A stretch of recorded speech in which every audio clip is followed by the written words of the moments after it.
Spanish learners, and welcome to another episode of Spanish Academy TV. Today, we're going to talk about something that's of great interest for parents committed to the education of their kids: how to teach your child Spanish. This will be a deep and interesting video filled with insightful tips, recommendations, and the best strategies to achieve that goal of giving your child the gift of a second language.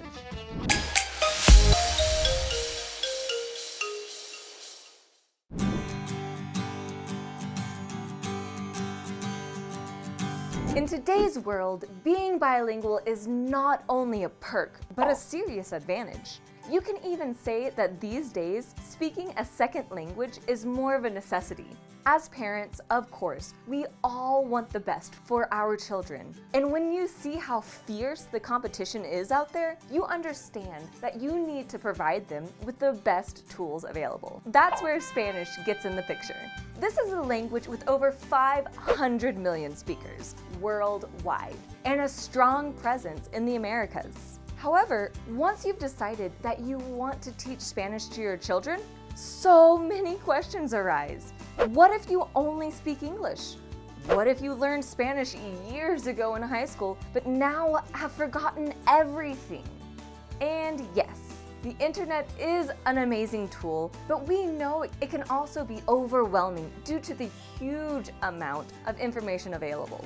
So, if you want to know what's the best way to teach Spanish at home, keep watching this video as we explore the what, the why, and the how of helping your child learn Spanish at home. Let's first try to understand how we learn, and then we'll see some of the best strategies according to this understanding of learning.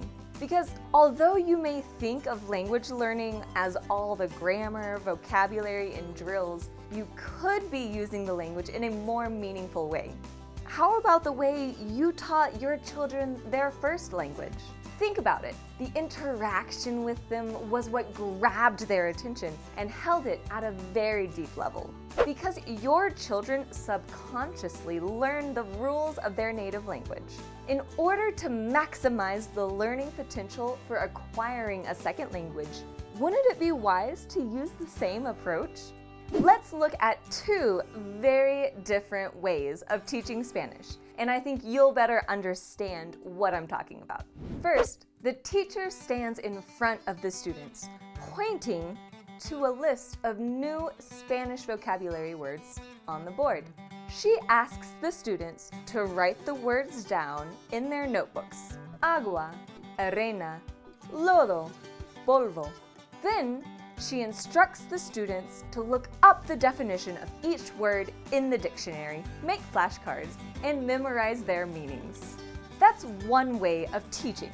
Now, let's look at the other one. Students gather in a circle and the teacher reveals a sensory table with 4 different textures, each with its own label. She asks the students to touch each substance while saying its name: agua, arena, lodo, polvo.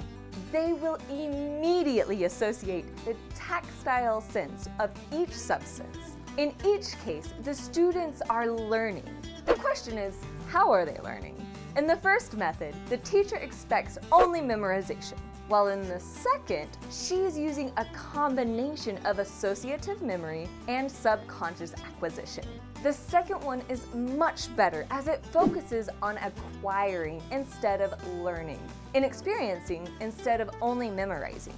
Keep this in mind while we explore the best strategies for success.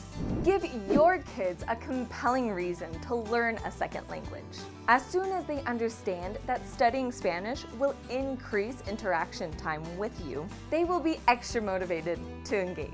So, what to do?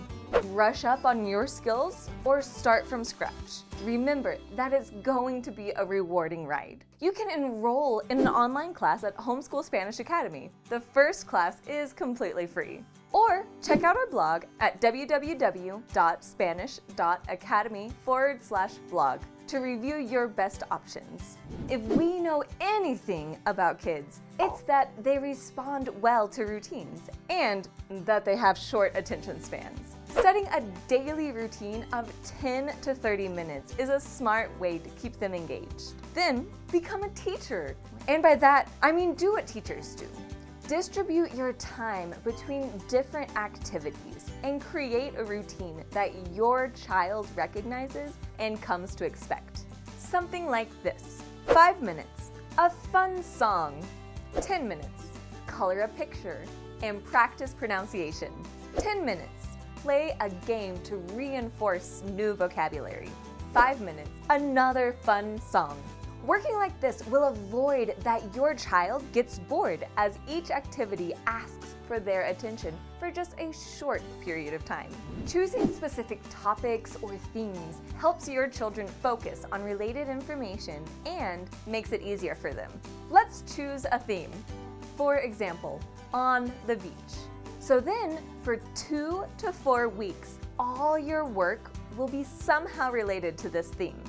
You can discuss subtopics using new vocabulary, phrases, and verbs, and play beach-related games.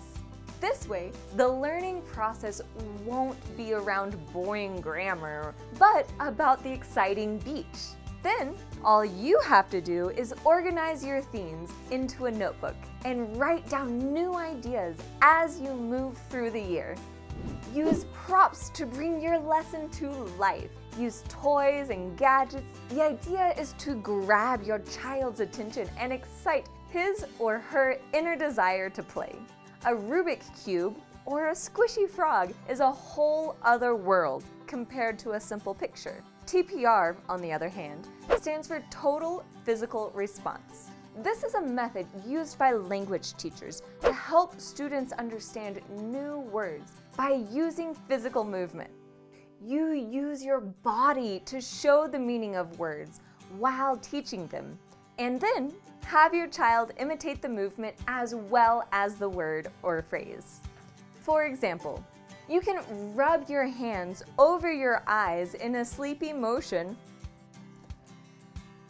when teaching the phrase, tengo sueño. Then, have your child repeat the phrase and use the same motion. If you can find a way to teach them Spanish while you have fun, then they'll love studying with you. Combine learning and playing easily by using songs, dances, toys, and lots of physical activity. One excellent idea is to use a Spanish-only puppet. Hola, me llamo Pedrito, el títere. ¿Tú? ¿Cómo te llamas? Hi, I'm Abby, and we're in the middle of an English spoken video. Do you speak English? ¿Qué?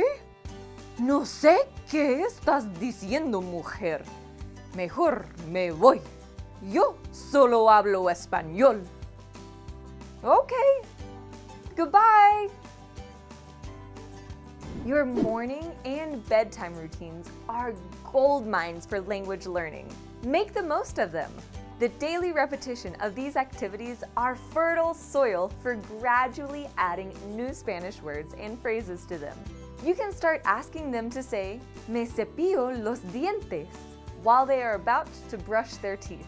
Then, you can ask them to say, me pongo el pijama, while they're changing into the pajamas. You'll get to the point where the whole morning and bedtime routines will be in Spanish-only moments. And it's a fun way to learn more Spanish outside of your daily scheduled learning time. If you really want your children to learn Spanish, then make it a family activity. Set up a weekly time that the whole family practices Spanish together, having dinner in Spanish once a week, or maybe organizing a Spanish game night. During that Spanish time, everyone has to try to communicate in Spanish as best as they can for as long as you have decided.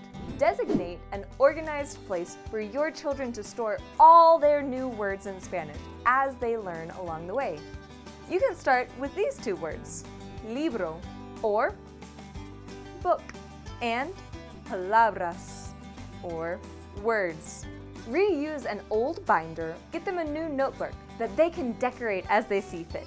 Tell them to use it as a home for all the Spanish words that they learn. They say it takes a village to raise a child, right? Well, that's also true when teaching them Spanish. A great way to find new ideas and resources or ask questions and voice concerns is by joining a like-minded group. Look for meetups in your area for parents teaching bilingual children.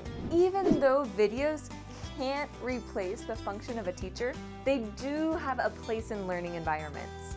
Let's go back to the on the beach theme we mentioned a few strategies back. If you were working on this theme at home and you'd already learned through songs, vocabulary, and games, then why not reinforce it with a fun and interesting video? Just make sure that the video is somehow related to the theme you're working on, and that way you can learn something new from it. Do you know where you can watch some great videos for your classes at home? Here at Spanish Academy TV. So don't forget to subscribe to our channel and let us help you teach Spanish to your children. Last but not least, getting a native Spanish teacher on board is the ultimate support you can ask for.